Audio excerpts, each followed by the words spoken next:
beta hamara isa kam kariga. Shin kun san me ma'anar wayannan kalaman? To ku biyo ni. Kuma yana cewa ɗana ga irin aikin da za ka yi. Yawwa kun ji to abin da wannan baitin yake faɗa. Beta hamara isa kam kariga, kuma yana cewa ɗana ga irin aikin da za ka yi. Wato ma'anar wannan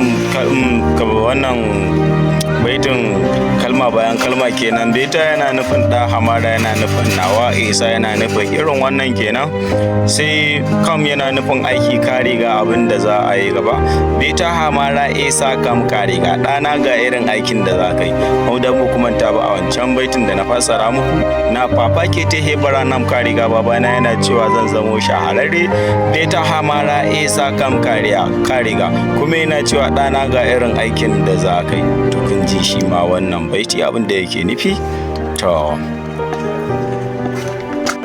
To ga duk mai buƙatar cikakkiyar wannan waka to ya mana subscribe, ya mana like, ya danna mana comment, ya mana share a cikin comment ɗinsa, ya bayyana mana ra'ayinsa da kuma kalar wakar da yake so a fassara mai a gaba. Nagode.